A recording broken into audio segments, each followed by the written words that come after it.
Welcome to Reframing the Pain, episode 8. Oh my goodness, the last episode of this season. We're excited to call this episode the best of the best. I really enjoy a good review. It's like getting that red thread that beautifully connects all of our episodes and highlights the season's most insightful moments. If you've listened all the way to episode 8, I want to give you a heartfelt thank you. Podcasts have been such a meaningful resource for me over the past few years, and it's always been my dream to help others understand pain and healing in a way that is different and special, one that truly empowers you.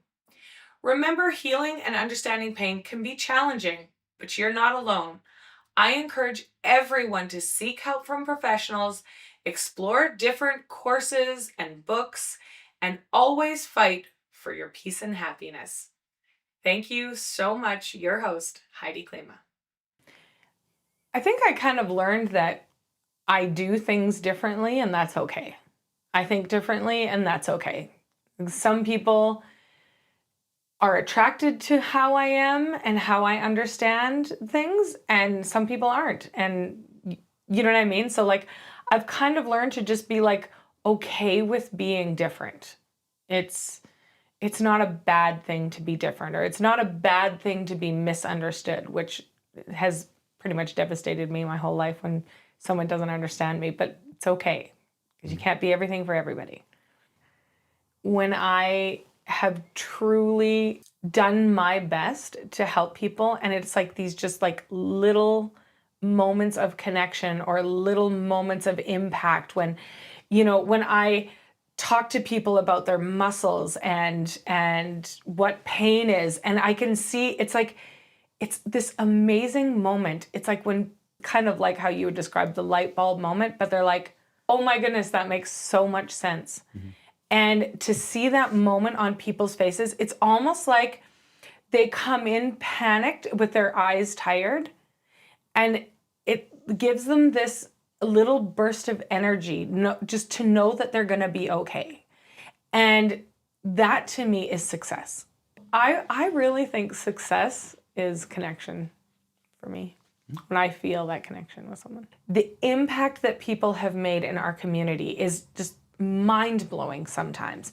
And the strength in our community can sometimes get lost through, you know what I mean? Like, the news, because it's never really great news, right? And like you can get like caught up in all the problems, but our community is so strong. The people in our community have like the best stories, the best experiences. I have loved working in the community of Cranbrook. I do massage, and I'm like, I hear these wonderful things, and I'm like locked in this room with all of these non-disclosure statements, and you know what I mean? You're kind of restricted in a way, and you're like, oh my gosh, if people could just hear this, it would be so amazing. The knowledge through that deep work that I've done to try and understand pain, to understand the body differently, to do things differently in my treatments has completely changed me. And it just started with curiosity. A deep curiosity, not just to get paid to massage people. When we have these careers in human connection, so a doctor, a massage therapist, a chiropractor, we're working with people who have different experiences, people who have different lives, different patterns of thinking, different personalities. And you're taught cookie cutter, but oh my goodness, it does not take long to realize that it is not cookie cutter. And you can kind of shut your mind off, cookie cutter it, get paid, get your, it's a job, pays your mortgage, you do, But for me, I've never really been a money person. You know what I mean? And so for me, I was just like, no, I have to figure this out because this isn't working for me. My philosophy has two main parts: understanding the physical body and understanding the psychological body. Now, this is not where massage therapists often go. So that is why I am doing a podcast. All of these things are chronic things that are causing stress on our body. And just like when the body is imbalanced physically, if we are imbalanced psychologically, it will also make an impact on our body. And so through my research and curiosity on pain, I really began to deeply understand this within myself and my own body and my own pain. I am not the kind of person that can just go to work and forget about what I know and just mindlessly work on people. I just literally can't do it. And so I took a coaching course so that, I could incorporate coaching, I could do massage. And in a way, this podcast is another avenue for me to be able to help impact the community and to be able to help them. For me, understanding who I was, what my body was saying to me, and understanding my own experiences in life was a different way of thinking about healing. And so I think my target audience is people who have tried many, many things, from drinking green smoothies to back operations, spinal operations, anyone in between there, but it hasn't worked. It's like they're reaching for answers, but none of that has worked. And I'm working on these people, and their stories are like, how do you do that as a person? And every time I meet someone like this that has just like overcome these unbelievable circumstances, it just fills me with strength. I don't know how to describe that, but it's just like humans are amazing. And I look around and I talk to people and we're very sad and we're stressed out and we're tired all the time. And I'm like, no, no, we are amazing. We are absolutely amazing. We can do amazing things. And I really, truly hope for myself that the stories that I have heard that have impacted me, that have helped me perpetuate my life, can also do the same for someone else. I got to get this out there. Like, this is my deepest desire. I just truly hope that I can reach other people. I feel like I'm just like this I've lived a pretty normal life, had a pretty good childhood, and I've been through all of this stuff. What really truly are people going through? I want to help people get to a place that I have somehow been able to get through in understanding my pain and being okay with going through hard things, being okay with going through pain. I feel like in this day and age, massage is looked at like a relaxation. You're going to go and you're going to feel so great. It's like kind of like having a headache. You take a Tylenol, in half an hour, you're going to feel good. But I would like to change that narrative into which people know it's a therapy, but like a therapy takes time. You can't just instantly feel better. You have to get treatment. You have to have a healing time. You have to have maintenance and exercise to like create balance. And to look at massage like a piece of the puzzle. Yeah, I think people go wrong is that they think they're coming to massage to just, feel good, that they're going to get, their tissue massage. Like if they have pain in the back of their neck, we can just massage that and it'll feel better. It's so important to understand what pain is, because when I hear people talk about their bodies and talk about pain, pain is blamed on the body a lot. My bad back, my bad neck. I do say it all the time. Oh, I have a bad knee, bad knee.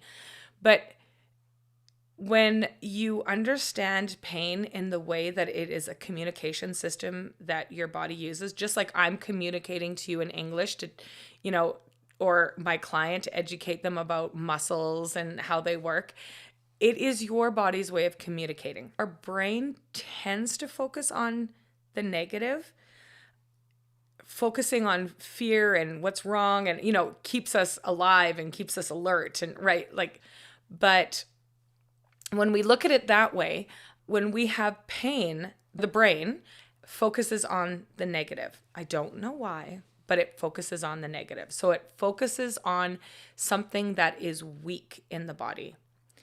Every time I meet a client, that is what I am trying to find. What is their weakness and what is stressing that area of the body out? So, when we have muscles that are very, very strong in our body, the body doesn't really have to communicate that to you because they're strong, they can do their job, they're fine, right? But when there is an area of the body that's weak, lengthened, and under stress, that is what I believe the communication of pain is. It's telling you that something in your body is weak and it needs strength. That nerve that senses the load on that muscle is going to communicate with the brain. How does it communicate? It's universal. It's not Spanish. It's not German. It's not Latin. It's not some crazy language. It's literally just a twing of pain. We blame these things on our bodies, and our bodies and pain are literally here for us. They have one job. Pain is not here to harm us. It's here to help us. I've come to understand fully is that we are one system.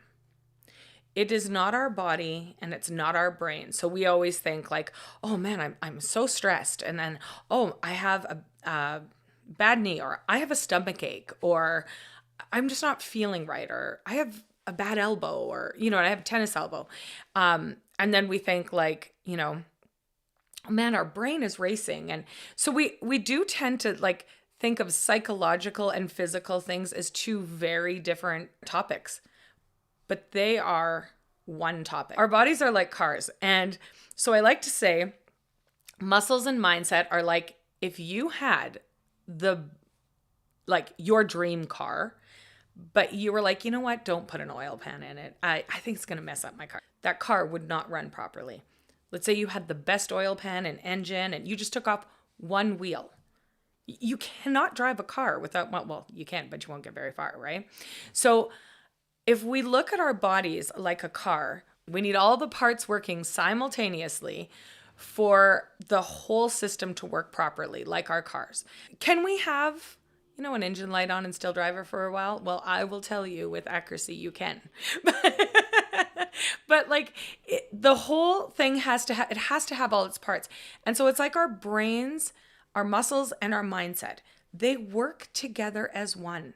If we are stressed, it's going to physically come through in our bodies. And if our bodies are in pain, mentally, we're not going to be doing well either. If we have things beyond what I call like the 3 basics of life. So we know we need to work for food, clothing, and shelter. Those are the basics of life. We have to raise children. We know these things. Our brains can handle, humans as a species can handle those 3 things because we need those things to stay alive. But all of a sudden, we have pressure. Maybe parents are getting sick. Maybe we have teenagers that we have to deal with. Maybe we have coworkers that are maybe not understanding who we are. We go to work and we feel that kind of like tension, right? Or pressure upon us. And so these things, I always say, once we get beyond like 5 things that we can normally handle, once we get into like the 10 situations we've kind of got putting pressure on us, our bodies are going to start talking to us. There's two sides to massage that I always keep in the forefront with every client I meet. I know physically they're doing something repetitive, and I know that in some way, shape, or fashion, if they are a human that is alive on this planet, they have a lot of one, pressure, which is causing tension somewhere in their life. No one can get away with it. And both of these things can work together to create pain, which is what brings people into a massage therapy room.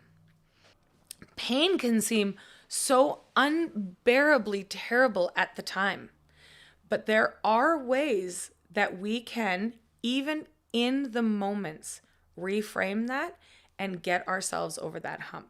By understanding other people's pain and fear can actually help us understand our own. And reframing the pain takes the fear out of pain. I got into cycling as a community sport. I might even say I never rode by myself for the first couple of years. It was always with somebody else, whether it was mountain biking or road biking. For me, that part was the connection. It was meeting up with people and having a community around me to do it. And so I think it's just in the last couple of years that I've really embraced the idea of cycling alone or by myself, or, maybe not necessarily with, well, no, I have done rides specifically with the intention of being alone, but also if nobody's available, I'll still just go out and ride my bike when I want to. In my mind, I was like, oh yeah, it was just this easy 70K ride over 70K ride for 2 days. So 150 kilometers, but just over a couple mountain passes. Yeah. Just describing to you where I went, you were just like, I wouldn't even drive that in a day. Like, are you crazy? The longer distances that I've done and the situations I've found myself in and have been able to work out of, definitely provides a level of confidence to allow me to approach things differently as they come up now. I just became driven by sport, driven by the community, driven by that feel, that euphoria you get when you ride or when you compete. I've ridden in Hawaii, I've ridden in Mexico, in Scotland, London. I've been able to, whether I bring my bike with me or rent a bike when we go on vacation, still be able to be active and see things. And I think the biggest wow moments are when you pedal somewhere and you realize, like, I got here on my own steam. The Lisa that was just baking and watching Netflix on the couch would never have known that if you didn't take that first tiny little step. So what is the most unexpected lesson you learned about yourself or the world while biking across long distances? I would say for me right now is to not measure yourself up against other people in any way, shape, or form. And I don't ever want to belittle somebody or make them feel like their efforts aren't good enough. And so I'm really cognizant as well of, because I'm in the community so much, trying to maintain that positive attitude and being vulnerable and honest if, things aren't going the way I would like them to, but not trying to downplay anything I've done, because even my not so great efforts that I see, somebody else probably sees as a holy cow, that's amazing. And I don't want them to feel bad for feeling that way. I think it's being able to celebrate the small wins, but also not focus on the negative. So it's not so much that I'm only talking about positive, or reframing it in a way that it's a growth moment or an opportunity instead of just I sucked at that. Yeah, being able to take, conversations and body positions and imbalances that we find on the table, out into the sport is super cool. Also, the massage as a therapy is by far the best I've ever received, because you look at it from a different lens and a different perspective, and you ask the questions and you make things hurt, and then it feels better eventually. But the interaction that we have as well, and the conversations that we've been able to share with each other has also been very therapeutic. And so oftentimes I'm like, well, my body doesn't really hurt, but I just want to chat with her. And then you still find places to really make me squirm. What kind of inspired you to keep going? So you're like, your wife is now you're foot is in pain. Now you have sepsis. Like, was there anything kind of like that just kept you moving No, forward? I think just the nature of, like I said, back to, and that's the reason I told you a little bit of where I was born at, and I was a little rug rat. Well, if I fell down, got dirty, get back up, shake yourself off, and go. And I think that served me well because there's a lot of people got problems. So you've either got to decide to get up and help yourself. But I also had a very badly injured wife that I had to do suddenly I had to do all the cooking, and I did most of it before, but now I've got to do it. She can't do anything. You don't have time to do the poor me thing, and that doesn't serve you well. So kind of been intrigued by other people. The first word, if you ask them to do something, I can't do it. Well, you can't do it because you made up your mind. You're not even going to try, And so I have the attitude of get Let's up see. and try and do it. Yeah, let's see what we're capable of here. Let's not just let our brains tell us we're incapable. You know what? I relate to what you're saying because I am very inspired by the human mind and the human spirit and the things that we can overcome. And I like to see how other people work and their challenges. So this is what my podcast really is about, reframing pain. Like when you're in the woes of accidents and you know what I mean? Pain and chronic pain. But it's amazing how strong the human spirit is. Like you talked about your strong spirit and how you actually have brought that full circle. And now you're helping people, and bringing them joy. It's like the whole thing is this like, you never know what's on the other side. No, so you you don't. got to Yeah, keep yeah, going, yeah. right? Like you got to figure it out. You've got to learn, you've got to grow and keep going because you don't know the good things that are coming. You don't want to ever give up because, Well, you just figure another way of doing it. Is what it's all about. Exactly. Life goes on. You just got to figure out another way of doing it. You have to get to where it doesn't hurt you to ask somebody to help me. And people are really good at helping if you ask them. And then when you're all done, say thank you. That's awesome. So never be afraid to help, which, lots of people are like afraid to ask for help or they don't want to inconvenience people. Well, but I always say the Bible says it's better to give than to receive. And if you don't give people a chance to give, then they can't even let them give, but then be grateful. Show some gratitude. And this maybe is all things that being an amputee has taught you to be super grateful for the people around you. I think that's the key to the whole thing is I can help people. They say thank you to me. It's so true. But I also, when I need help, say thank you. Just I think that's the key in life is somebody holds the door open for you. You don't just go by and thank them some way. Say something nice to them. Your worst enemy is yourself, because you say to yourself, well, I would like to do this. That's 10%. So 90% of your own mind tries talking you out of doing it. Nobody else involved.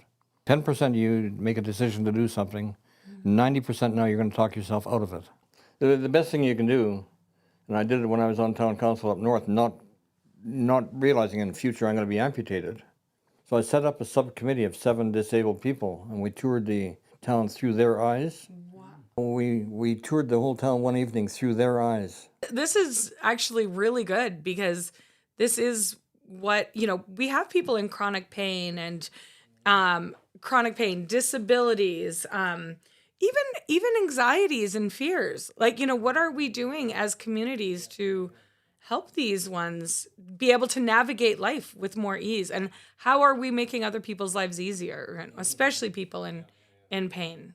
When you're kind of stuck in this like survival mode, especially raising a young family, you just push through, and a lot of people's emotional needs fall by the wayside. So, True, hey? Yeah, I wouldn't say I had like the happiest childhood. But it could have been worse, I suppose. But it did prepare me for what was to come with raising my own family and realizing like where you come from doesn't necessarily have to be like, like a life sentence, but a stepping stone to like make different changes. And so taught you resilience. Like no matter what comes up in your life, as far as I've known you, you seem to be able to like roll. You don't just like roll by it. You face it, right? And deal with it. Like you're a new mom, you've had this human and you don't know nobody knows how to be a parent. You just become one day. There's no manual. They send you home. And I remember It's when I had true. Margot, all of a sudden a lot of my past lived experience was coming back because I don't know how to be a parent. So I was thinking like, oh, well, how did things go when I was little? What did my mom and dad do in this particular situation? And that's when I think a lot of like negative thoughts came flooding back, because it kind of had dawned on me that not a lot of the things that occurred when I was young, I would want to imitate in my own family now that I have my own little family. So that I found that to be like a bit of a struggle at first, because I realized I'm like, like kind of more, in a home where there might have been more like yelling and screaming and mental health struggles and addiction struggles and all these things. And that's nothing like my family right now. My husband's nothing. Like I don't have the same life that I had, but for whatever reason, a lot of these memories came back. And so I probably had massive, likely postpartum anxiety, not depression, but the postpartum anxiety after having Margot, but not recognizing it because I was doing all kinds of crazy things that, looking back at myself now, I would have been like, Cassandra, no, like don't make pillows at midnight.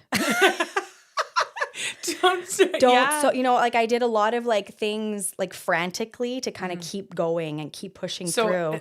What you mean by making pillows is like, oh, you wanted to, I remember you were going to like start a pillow business. Yeah, I was going to start a pillow business. And all of a sudden you just got. And I had a newborn, like Margot was maybe 6 months or something. Yeah. And I was like this skinny and just so much anxious energy that I didn't know where to put it.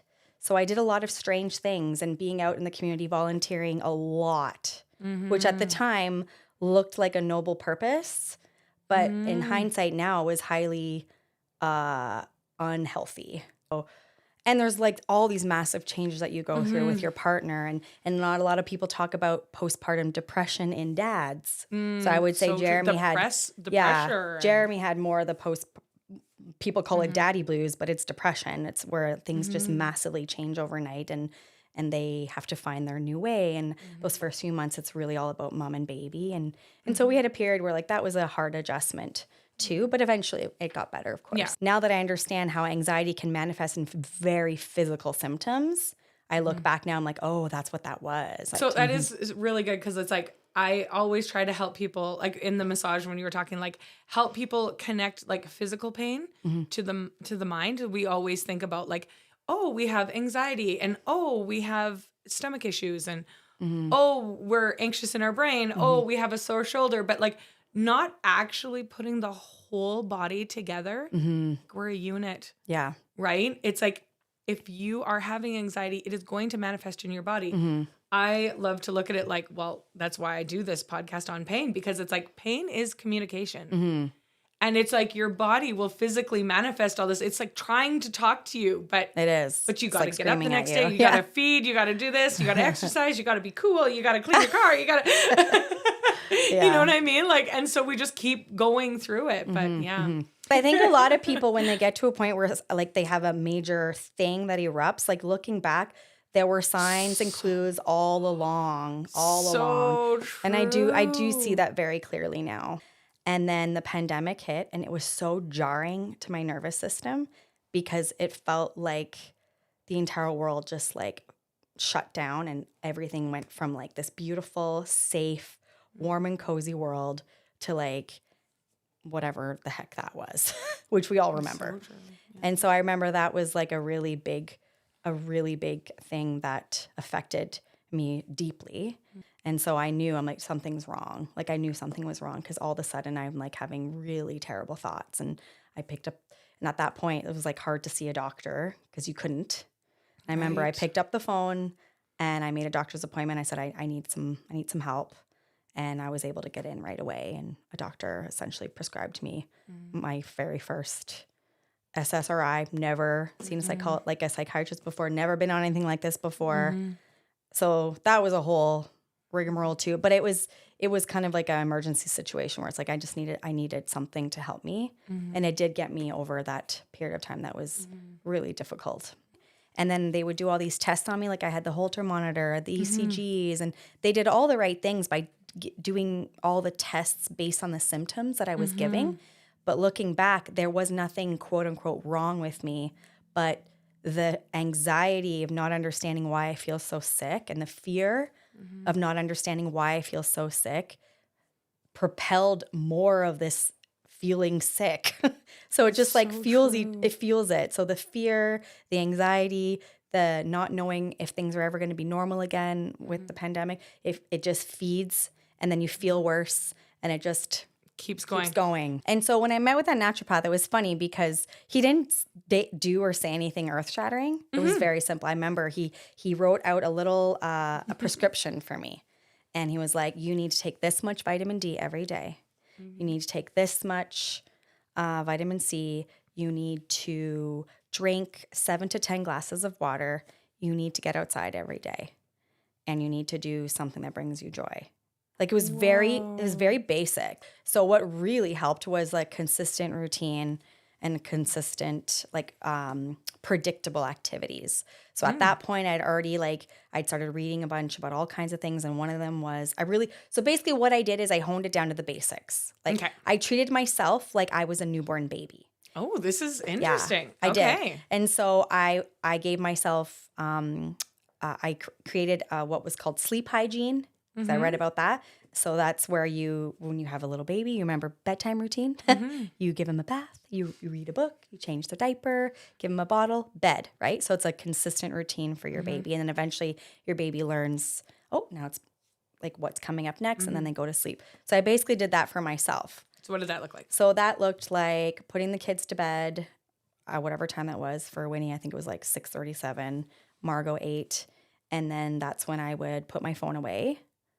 And then I would have like tea or watch a show with Jeremy or have a bath or a shower, something like that. And then I would go, and I'd never done this in my life. Then I would go in my room and do these like funky little vagus nerve exercises where you like look up here and look up here. And it's supposed to like, when you focus your eye on one side and then another side, it's supposed to help something with your brain and your vagus nerve. So I read up a bunch about that. And I did these like nighttime routine exercises. And then I would go to bed. I think this was the key. I eliminated anything that brought me stress. Okay. Took it out. And that's hard to do when you live in a little town and you have your little kids and, but if it brought me stress, didn't do it. I treated myself like a little baby. I was like, today I can't, I won't. Until I could build up my nervous system again. And then in that time, I also, changed up my diet a little bit, was like taking lots of vitamins and doing all those things. I do like 2% of what I used to do. There was still like a physical thing wrong. It wasn't all just in my head. I was diagnosed with long COVID and I was sick for 1 solid year. And the naturopath had told me that it could take up to 2 years for you to heal completely. Because that is the cycle that your body goes through after a major illness. He said it after any major viral infection, it can take the body up to 2 years to fully heal. So if you have any other health problems on top of that, then it makes it that much more complicated. That's so true. Once you do start to understand the role emotions play in our physical pain, you can't go back. It's like putting a pair of glasses and all of a sudden you're like, oh, so that's true. That's why this is happening. I did start to really see it in others in such a different way. And if anything, it allowed me to have a layer of empathy and compassion that I did not have before. 100%. And that was something, that was actually that was early on, that was one of the big takeaways. Like when I was really sick, all of a sudden, all of these people that didn't play a role in my life in any way, I started to see them so differently because you gravitate towards people who are going through something difficult. And I started to like learn about those ones. And all of a sudden I was like, oh, That's why. that's why. And you Yeah. start to look at them so differently. I read the MRI and I was like, oh, what is this? And you've never heard of that before? No. It's- And so I did my own research on the disease, and it was scary because I was like, oh, great. Debilitating, progressive, rare neurological disease that can manifest in someone either completely losing their mind, so major behavioral issues, or eventually being in a wheelchair and having no cognitive physical function. So I was like, cool. Like, it was a really, really scary time in my life. The more research I did on that disease, the more pain was coming back. Whoa, really? Yeah. Between of like getting help with doctors and such, there's lots of waiting. Yeah. Right? There's lots of waiting around. There's lots of like, call this person at this time and maybe they'll help you here. So I just got my hands on whatever I could when I could. That was free, that was available. This is actually one of the things, like when I was thinking about who I'd want to interview for a podcast, why this reason right here is why I am just so enamored by your story, because like you did the research and you like would come back to me and be like, Heidi, there is this free course. I'm like, free course? Like, how come I didn't know about this? Well, when and I was trying to heal? there's actually free information to anyone. Like the library is there for everybody. And I think none of this is new. This is all information that's available to anyone. But I think what really helped me was that I felt like I had control when I could learn about my brain. Because when you read something like you have a progressive neurological disease that is incurable and you will ultimately die from, it's so insanely jarring that you're like, it's hard to put into words, but I was in a state of fear for assault like another year after that, because the more you hyper-focus on something, the bigger it gets. When I took a sidestep from learning about that and learning more about how my brain works, how my brain and pain are correlated, how I can improve in my negative thought patterns, how can I help my kids, how can I help my community by learning about this, all of a sudden, all of these unknowns with this disease don't feel as scary. And subsequently, my pain eventually started to dissipate. Yeah. All of a sudden, it was like clicking. And I even had an interest in it.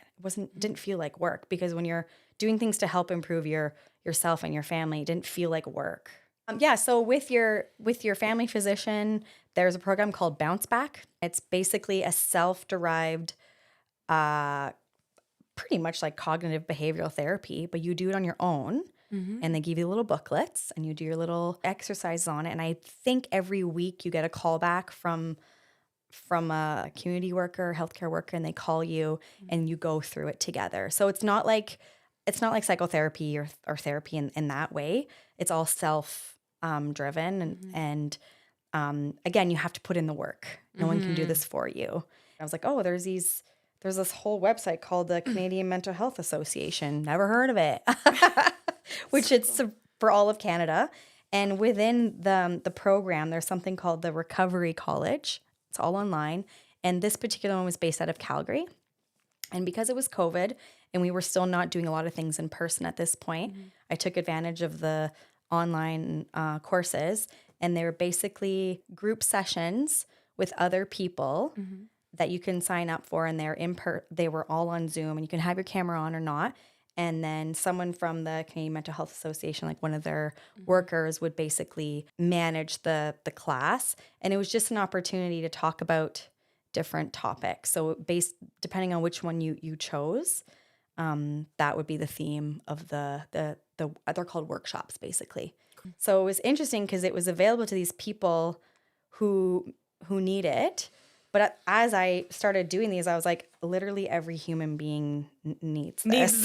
It's so true. and I felt empathy for the ones who were learning about these things in the state that they're in. But me coming into it with a different background, I thought, boy, if they learned this prior to whatever it is they're struggling with, it wouldn't have led them that way.